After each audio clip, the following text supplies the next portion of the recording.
우리 좌우에 계신 분들에게 내가 교회입니다 이렇게 한번 인사하셨으면 좋겠어요. 여러분, 그 어느 때보다 예수 믿는 것, 그래서 이 땅에 내가 교회로 살아간다는 것, 그 책임이 더욱 무거운 시대 속에 우리가 살아가고 있습니다. 안타까운 소식을 접할 때마다 혹시 그러한 사건, 사고의 이면 속에 교회로서 우리의 책임은 없었는가 생각하지 않을 수 없지요. 성도에게 임한 구원이라는 것이 개개인의 신앙 고백 위에 시작되는 것은 부인할 수 없는 사실입니다. 구원은 집단으로 받는 것이 아니라 나의 신앙 고백 위에 임하는 하나님의 선물이기 때문이죠. 그러나 세상을 향하여 예수님은 이 세상 속에 교회로 존재하는 우리 성도들 한 사람 한 사람을 향하여 너희가 세상의 소금이요 너희가 세상의 빛이라 말씀하신 사실을 우리는 또한 부인할 수 없습니다. 나 하나의 구원이지만 그 구원이 이 세상과 분리될 수 없는 사실이에요.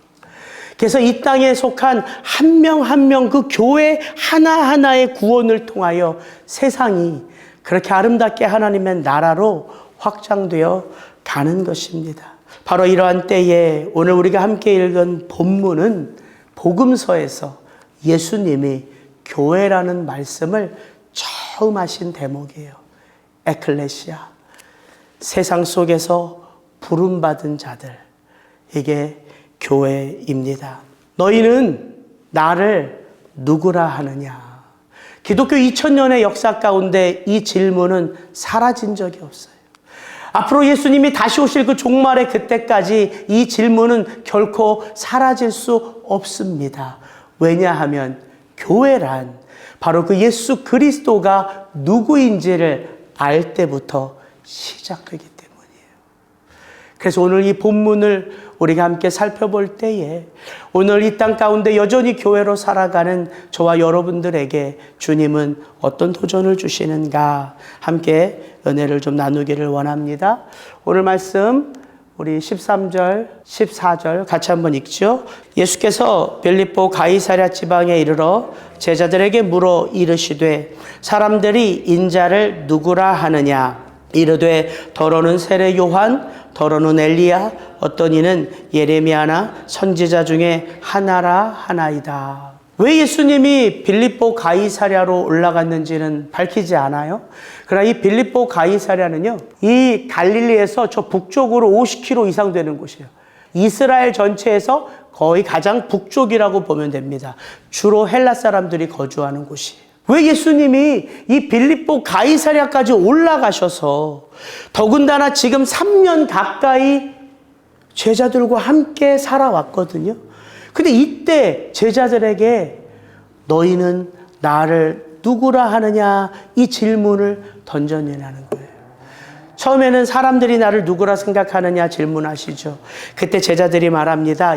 더러는 세례 요한이라 하고 더러는 엘리야라 하고 어떤 이는 예레미야나 선지자 중에 하나라 하나이다. 사람들은 예수님이 하셨던 그 기적들 그리고 예수님에 대한 소문들 그리고 그의 가르침을 받았던 부분을 통해서 예수님을 파악할 수밖에 없잖아요.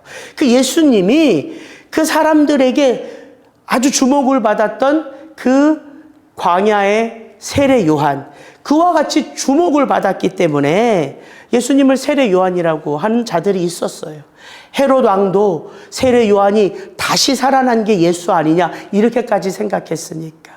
또 어떤 사람들은 엘리야라고도 생각했어요. 왜냐하면 구약의 마지막 선지서인 말라기에는 마지막 여호와의 날이 이름에 누가 온다? 엘리야가 와서 자녀들의 마음을 아버지께로 돌린다. 이렇게 구약의 말라기가 끝나거든요. 그러니까 마지막 때에 누가 와요? 엘리야와 같은 자가 온다는 거예요. 엘리야는 구약에서 놀라운 기적을 행했던 자잖아요. 비를 내리고 비를 멈추고 불을 내린 기적의 선지자. 구약을 대표하는 선지자가 엘리야예요. 그래서 예수님이 하셨던 그 수많은 기적을 보며 엘리야다 이렇게 말하는 사람들이 있었어요. 또 더러는 예레미야라고 했어요. 왜냐하면 예레미야가 어떤 사람입니까? 예루살렘 성전의 무너짐을 예언했던 자예요. 이스라엘의 무너짐을 예언했던 자예요. 그래서 수많은 사람들로부터 핍박받은 게 예레미야 아닙니까? 예수님도 그러셨어요. 이 성전 무너질 거야. 그래서 사람들이 그 예수님을 보며 예레미야와 같은 선지자다 그렇게 이야기한 것이죠. 근데 예수님은 사람들이 나를 누구라 하느냐에는 사실 관심이 없어요. 왜냐하면 그들은 아직 예수님을 잘 알지 못해요. 제자들도 예수님을 온전히 파악하지 못하는데요. 3년 가까이 제자들과 함께 했던 예수님은 이제 사역의 전환점을 맞이하셔야 돼요. 이 사건 이후로 예수님은 어디로 올라가실까요? 이제 예루살렘으로 올라가세요. 예수님의 마지막 사역. 어떤 사역입니까? 십자가예요. 그래서 이 사건은 십자가 사역을 이제 모든 것을 거기에 초점을 맞추시기 전에 제자들에게 무엇을 밝히셔야 되잖아요. 내가 누구인지. 왜? 그게 드러나야지만 너희가 무엇인지가 드러나기 때문에. 그래서 예수님의 관심은 제자들에게 관심이 있었던 거예요. 너희는 나를 누구라 하느냐. 그때 제자들이 뭐라고 고백하는지 같이 한번 읽어보죠. 우리 15절부터 18절 같이 읽습니다. 이르시되 너희는 나를 누구라 하느냐. 시몬 베드로가 대답하여 이르되 주는 그리스도시요 살아계신 하나님의 아들이시니이다. 예수께서 대답하여 이르시되 바요나 시몬아 내가 복이 있도다. 이를 내게 알게 한 이는 혈육이 아니요 하늘에 계신 내 아버지시니라. 또 내가 내게 이르노니 너는 베드로라. 내가 이 반석 위에 내 교회를 세우리니 음부의 권세가 이기지 못하리라. 여러분, 예수님이 정작 내가 누구인지 그리고 진정 너희가 누구인지 이거를 밝히시려면 그것도 내가 교회의 머리요 너희가 교회다 이거를 밝히시려면 어디에서 밝히면 더 멋질까요? 예루살렘 성전 앞 아니겠어요? 하나님의 임재의 상징이라고 하는 그 예루살렘 성전. 이 성전은 결코 무너질 수 없다는 신념을 가지고 살아온 이스라엘 백성들 아닙니까? 그런데 왜 예수님은 예루살렘 성전에서 이런 질문을 던지고 밝혀주시고 너희가 누구인지를 드러내신 것이 아니라 저 북쪽 위 가이사랴 빌립보일까요? 이게 성경을 그냥 읽으면 그냥 읽는 것만으로도 은혜가 돼요. 근데 조금만 성경의 역사를 알면 다 이유가 있는 것 같아요. 여러분, 이 가이사랴 빌립보는 원래 이름은 파네아스라는 곳이에요. 이 지역의 이름이 파네아스. 왜 이 지역의 이름이 파네아스냐면 이 지역 사람들이 바로 이 사람을 섬겨요. 그리스 신화에 나오는 판이라는 이름의 신입니다. 이 판신은요, 여기 보시는 바와 같이 이 밑에가 염소의 몸을 갖고 있어요. 위는 사람이에요. 근데 또 뿔이 달렸어요. 반수반인이라고 해야 될까요? 예, 이런 신이에요. 그래서 이 가이사랴 빌립보에는 이게 판신전이에요. 판신전. 그리고 이 뒤에는 판동굴. 저 판신은 신들 가운데 유일하게 지옥, 하데스, 음부를 지나서 왕래할 수 있는 신 중에 하나라고 알려진 신이에요. 이렇게 파네아스라고 하는 이 지역을 빌립 2세가 아버지 헤롯으로부터 이 땅을 받아서 여기를 바꿔요. 로마의 황제에게 이 지역을 바친다 그럴까요? 그런 개념으로 이곳 이름을 가이사랴로 바꿔서 이 판신전뿐만 아니라 로마 황제의 신전 그리고 이 옆으로 보면 수많은 신전들이 가득한 우상의 신전들이 가득한 땅이에요. 근데 이 가이사랴 빌립보가 왜 가이사랴가 아니라 가이사랴 빌립보냐면 지중해에 보면 가이사랴라는 곳이 또 따로 있어요. 그래서 가이사랴라고 이름을 짓지 못하고 가이사랴 빌립보라고 이름을 진 거예요. 근데 여러분, 이 가이사랴 빌립보 지역은요, 구약에 보면 헬몬산, 많이 제가 설교도 했잖아요. 헐몬의 이슬, 이 지역이 헐몬산의 남부 기슭의 끝에 있는 곳이에요. 그래서 헐몬산에 눈이 녹아서 땅으로 흡수돼서 이 가이사랴 빌립보 지역에서 물이 솟아요. 제가 그래서 그 기사를 이렇게 읽다가 진짜 궁금해서 유튜브로 찾아보니까 이 가이사랴 빌립보를 성지순례한 유튜브가요 너무 많아요. 여러분 한번 가서 보세요. 너무 재밌어요. 진짜 땅에서 물이 솟아가지고 물이 얼마나 풍성한지 몰라요. 그 물이 여러 곳에 폭포를 만들어요. 팔레스타인 땅은 물이 없는 땅이잖아요. 어떻게 폭포가 이렇게 많은 땅이 존재할까? 초록이 우거진데 또 이 땅이 암벽으로 되어 있어요. 참 희한한 땅이에요. 여기가 바로 요단강의 근원지입니다. 그러니까 예수님이 이 제자들을 이끌고 예루살렘에서 당신이 누구고 너희가 누구인지를 밝히는 게 아니라 가장 세상에서 보면 풍요롭다고 할 수 있는 것, 가장 세상에서 보면 악하다고 할 수 있는 것, 바로 그곳에 데리고 올라간 거예요. 근데 또 유명한 이유가 하나 있어요. 사람들이 판신전을 세우고자 했던 그 판 동굴이 있는데요. 진짜 보면 엄청 큰 동굴이에요. 당시의 사람들이 그 동굴을 판동굴이라고도 불렀지만 또 뭐라고 불렀냐면 여기가 무엇의 입구다? 지옥의 입구다. 그래서 하데스의 입구라고 여겼던 곳이에요. 왜 예수님이 베드로의 그 신앙 고백 위에 당신의 교회를 선포하면서 그 교회는 음부의 권세가 이기지 못하리라 이렇게 되어 있잖아요. 근데 한국말 성경에는 음부의 권세라고 되어 있지만 헬라어 원어를 보면 음부의 권세가 아니에요. 음부의 문이라고 되어 있어요. 그러니까 예수님이 기가 막힌 곳에 가서 그들 모두가, 제자들 모두가 예수님이 말씀하신 것 하나하나를 피부로 전심으로 느낄 수 있도록 교회의 사명을 가르쳐 준 거예요. 교회는 한적한 곳에 있거나 하나님의 임재가 가득한 예루살렘 성에 있지 않아요. 오히려 교회는 어디에 있어야 할까요? 세상의 가장 악한 곳, 세상의 가장 어두운 곳, 세상에서 가장 어려운 곳, 여기에 교회가 존재하는 거예요. 저는 오늘 이 말씀을 준비하면서 많은 거 나누지 않을 거예요. 이것 한 가지만 나눌게요. 너희는 나를 누구라 하느냐. 3년 동안 제자들을 이끌고 다니면서 그들에게 하나님 나라의 비밀을 가르치고 하나님 나라가 어떻게 이 땅 가운데 임했는지를 보여주며 그 하나님 나라가 오면 이렇게 닫혀있고 죄악에 묶여있는 자들에게 어떤 자유가 주어지는지를 눈 멀고 귀 먹고 귀신 들린 자들을 하나하나 풀어주면서 제자들에게 그걸 다 보여주신 거예요. 하나님의 나라가 바로 이런 자유로움 가운데 존재하는 나라다.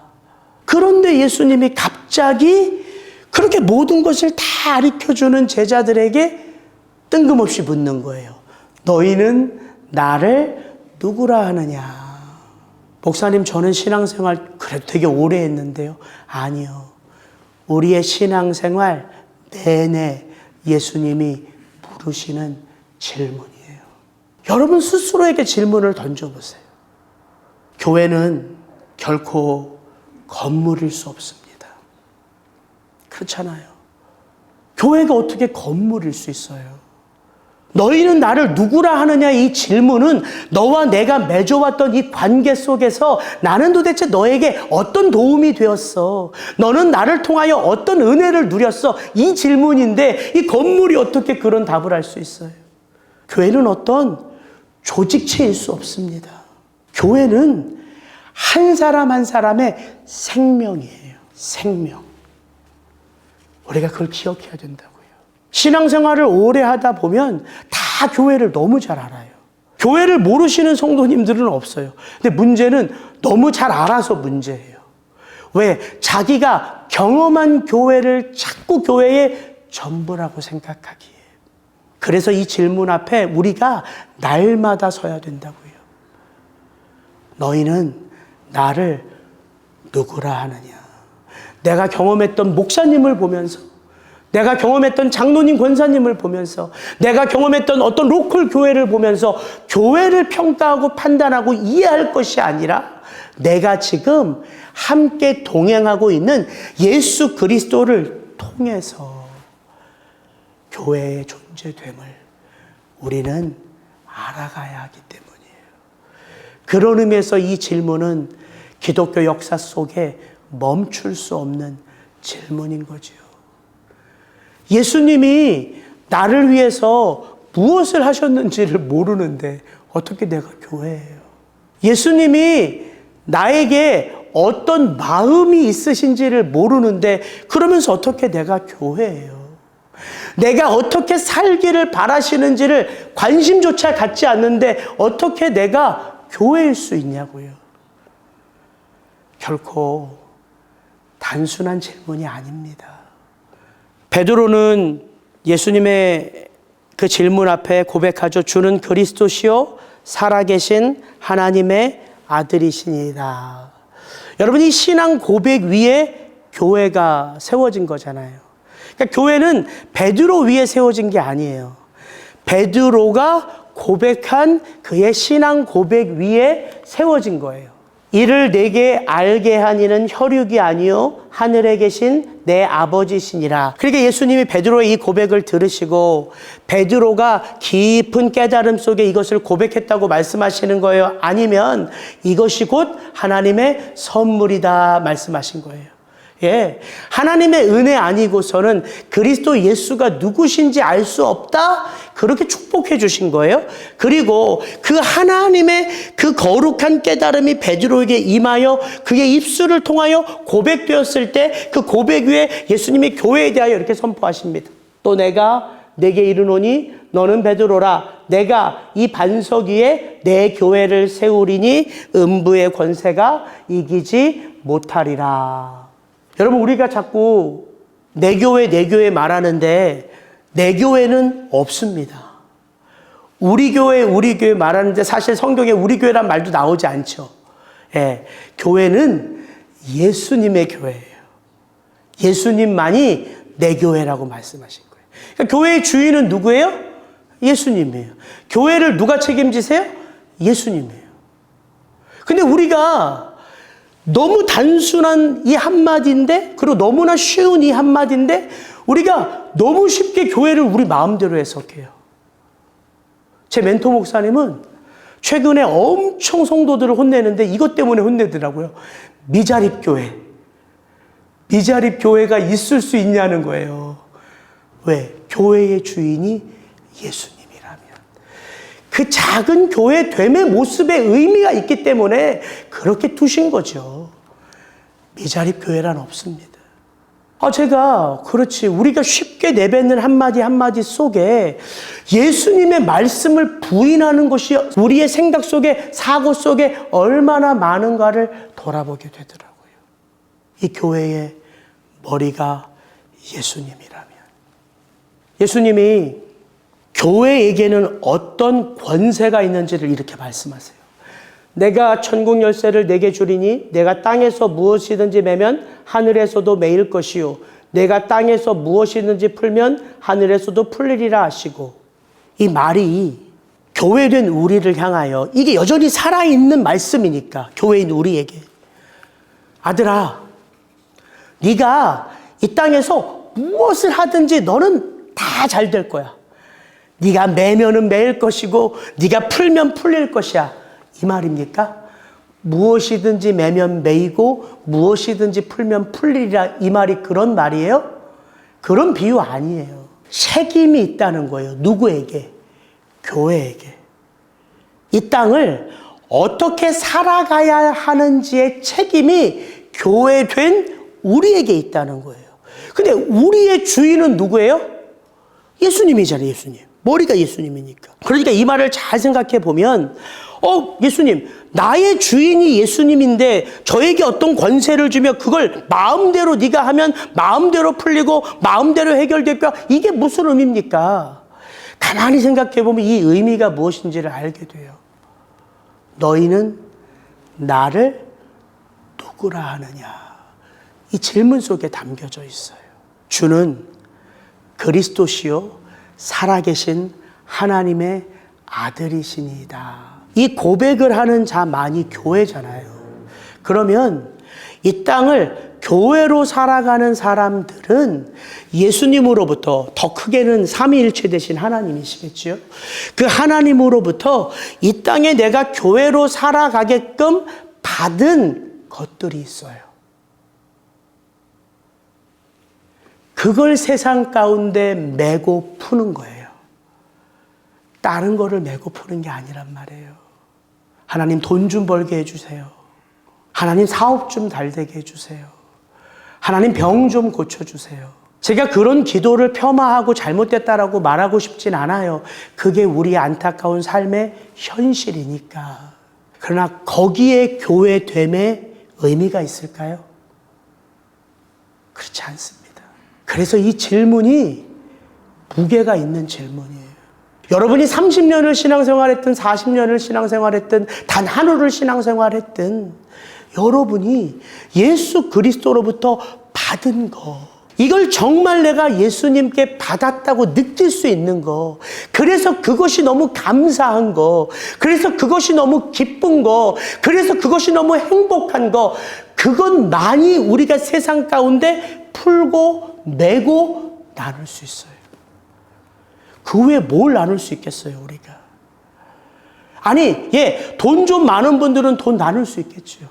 힘이 좀 많은 분들은 힘 나눌 수 있겠죠. 그런데 그게 교회로서 나누는 걸까요? 아니요. 세상 사람들도 다 나눌 수 있는 것들이라고요.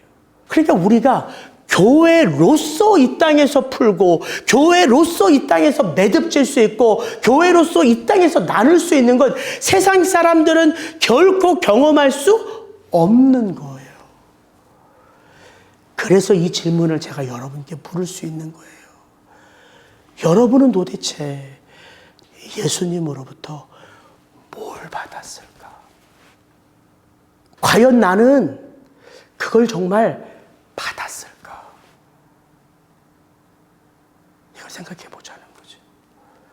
가장 먼저는 하나님의 사랑이죠. 한량없는 사랑. 그 어떤 상황 속에서도 그 사랑만 생각하면 감사할 수 있고, 그 어떤 상황 속에서도 그 사랑만 생각하면 다시 일어날 수 있고, 나를 주눅들게 하고, 나를 위축되게 하고, 나를 부끄럽게 하고, 나를 두렵게 하지만 그분의 그 사랑만 생각하면, 그래, 이렇게 살아가는 것이 교회로 살아가는 게 아니라 내가 다시 일어나야지. 이 사랑. 하나님은 사랑이십니다. 누가 몰라요? 여러분 교회를 수십 년 다녔는데 여러분의 마음속에 그 하나님은 사랑이십니다 라고 하는 그 하나님의 사랑이 여러분 지금도 생각하면 가슴이 울컥울컥 하냐는 거예요. 10년 전에만 해도 저는 그랬습니다. 제가 늘 말하잖아요. 군대에서 제가 예수님 만나고 이런 거 말고, 이건 설교에 다니니까 제가 예화를 들기 위해서 자꾸 또 써먹고 하는데, 이런 거 말고 지금 생각해도 울컥울컥하는 것. 여러분에게는 뭐가 있어요? 저는 할머니의 사랑을 생각하면 그게 정확하게 하나님의 사랑하고 연결돼서요, 지금도 울컥울컥해요. 그런 거. 하나님이 나를 사랑하고 계시는구나. 왜 제가 할머니의 사랑을 연결하냐면, 제가 하나님의 사랑이 너무 추상적인 거예요. 그 군대에서 예수님을 만나고 예수님을 알아가는데, 제가 모태신앙이라니까요. 중고등부 학생부 회장이었다니까요. 근데 그 군대에서 하나님을 인격적으로 만났는데, 만나니까 하나님의 사랑이 궁금한데 너무 막연한 거예요. 설교를 수천 편을 들어도 이게 너무 막연한 거예요. 근데 제가 군종병을 자원하고 참 감사하게 같은 동료 군종병, 다른 부대 출신인데 같은 동료 군종병 중에 신학생이 있었어요. 그 신학생이 저한테 제가 질문을 한 거죠. 야, 하나님의 사랑, 하나님의 사랑. 근데 난 너무 그게 막연해서 도대체 하나님을 어떻게 생각하며 기도하고 어떻게 생각하며 말씀을 읽고 그게 너무 추상적이다 라고 할 때 이 친구가 신학생인데도 불구하고 기가 막히게 답을 했어요. 제가 잊을 수 없어요. 천국 가면 너무 고맙다고 만나서 인사하고 싶을 정도로. 야, 너 제일 사랑하는 사람이 누구냐? 나 우리 어머니하고 우리 할머니 제일 사랑하지. 하나님 어려운 거 하나 없어. 너희 할머니라고 생각하고 기도하는 거야. 너희 할머니가 네 옆에서 네 기도를 들으신다고 생각하고 기도하는 거야. 너희 할머니가 네 옆에서 너와 함께 말씀을 본다고 생각하며 말씀을 보는 거야. 너희 할머니한테 그 하나님 앞에 자랑하듯이 자랑하는 거야. 이렇게 얘기를 해준 거예요, 저한테. 너무 어렵게 생각하지 말라고. 그 하나님 보이지 않아서 어려운데 보이는 사람 중에 제일 사랑하는 한 사람을 꼽고, 그래서 그때부터 정말 제가 할머님도 너무 사랑하니까, 그래서 할머니의 사랑과 하나님의 사랑이 이게 연결이 돼버렸어요. 그래서 지금도 할머니를 생각하면 하나님의 사랑이 제 안에 차올라요. 내가 이 땅에서 이런 할머니의 손주로 살아갔다는 게 너무 기쁘고 감사한 거. 여러분에게도 하나님의 사랑하면 결코 잊혀질 수 없는, 오늘도 그 사랑 앞에 반응할 수 있는 그게 무엇인지를 한번 생각해 보세요. 두 번째, 용서입니다. 용서. 하나님의 사랑이 우리 가운데 그렇게 크고 놀라운 건 그 사랑이 우리를 용서해 주신 사랑이기 때문이에요. 그렇잖아요. 십자가 사랑은 용서로 연결되잖아요. 그러니까 이 땅에서 우리가, 저와 여러분이 교회로 살아간다는 건 내가 예수 믿고 잘 되는 것에 예수님의 초점이 있는 게 아니라요, 내가 너를 용서한 것 같이 너도 누구를, 세상에 하나님을 알지 못하거나 하나님을 대적하는 자들을 용서하라는 거예요. 왜? 용서만이 하나님을 드러내기 때문이에요. 근데 참 이 용서는요, 무엇 하나를 전제해야 돼요. 그게 뭐냐면 손해입니다. 손해. 제가 마가복음 강해를 하면서 읽는 팀 켈러 목사님의 마가복음 강해서를 보면 이 용서에 대해서 아주 재미난 비유를 하나 들어요. 너무 쉬운 비유를. 그리스도인이 갖는 용서란 무엇이냐면, 친구를 집에 초대했대요. 친구를 집에 초대했는데 이 녀석이 장난을 치다가 내가 가장 소중하게 아끼는 것을 깨트렸어요. 그게 1,500불짜리예요. 그러면 이 사람이 할 수 있는 방법은 뭐예요? 야, 1,500불 물어내. 이거잖아요. 이거 1,500불 물어내. 또 하나는, 에이, 뭐 네가 일부러 그런 것도 아닌데 괜찮아. 여기까지는 그래도 할 수 있어요. 용서잖아요. 1,500불짜리를 깨뜨렸는데. 근데 문제는 1,500불짜리를 깨뜨린 게 내가 다시는 쓰지 않을 거면 괜찮은데, 내가 또다시 써야 될 꼭 필요한 거라면 내가 그 친구를 용서함과 더불어 무엇을 해야 돼요? 내가 1,500불로 그걸 다시 사야 돼요. 이 비유를 들더라고요. 그리스도인의 용서는 손해를 포함하고 있습니다. 이거예요. 그래서 용서가 어려운 거예요. 예, 말로 용서하는 거 그래도 억울하지만 할 수 있지요. 그럼 내 마음에 찢겨진 상처, 내 명예, 내 자존심, 이 찢겨진 걸 그냥 용서하고 두면 내 상처는, 깊게 패인 골은 누가 채워줘요? 그래서 용서가 어려운 거라고요.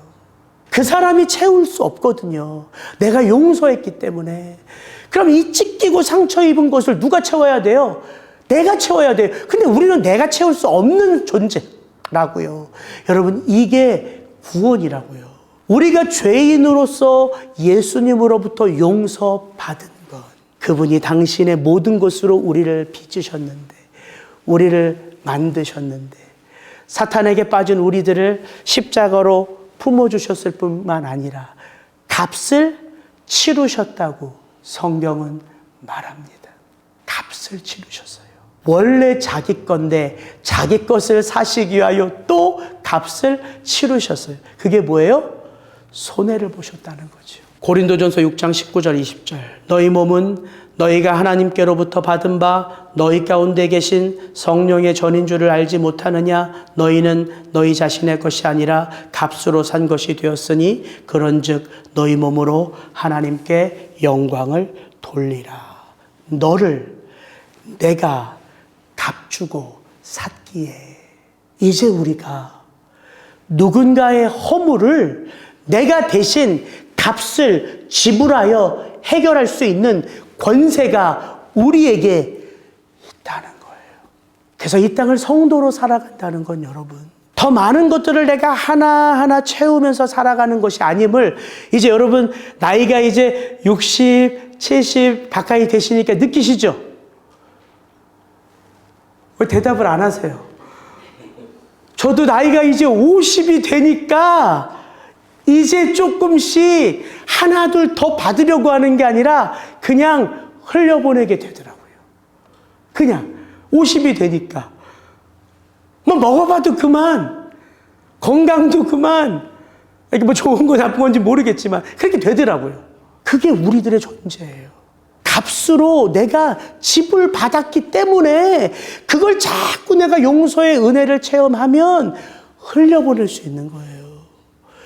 이게 우리에게 주어진 권세인데 여러분의 삶을 잘 돌아보세요. 그 권세 사용하고 계신지. 제가 뭐가 많아서가 아니에요. 제 값을 예수님이 치러 주셨기에 나눌 수 있는 거예요. 여러분 그게 교회라고요. 너희는 나를 누구라 하느냐, 이 질문 앞에요, 정확한 답을 하지 못하면 다음 주 설교 부분들 이제 이 밑에요 따라갈 수 없습니다. 왜냐하면 우리에게는 권세만 주어진 게 아니기 때문이에요. 예수님이 이제 말씀하세요. 나는 죽으러 올라간다. 고통을 받고 멸시를 받고 십자가에 죽으러 올라간다. 근데 예수님이요, 나만 죽으러 올라간다 이렇게 말씀하지 않으세요. 교회인 너희도 나와 같이 죽어야 한다 이렇게 말씀하세요. 근데 너희는 나를 누구라 하느냐의 이 질문 앞에 우리가 떳떳하게 대답하지 못하는데 어떻게 예수의 죽음을 내 눈으로 목격할 수 있으며 어떻게 내가 그분과 같이 죽을 수 있겠냔 말이에요. 이번 한 주 여러분, 그래서 너희는 나를 누구라 하느냐 이 질문 앞에서 여러분의 내면을 들여다보고 다음 주 본문을 한번 묵상해 보시기를 주의 이름으로 축복합니다. 같이 기도하시겠습니다.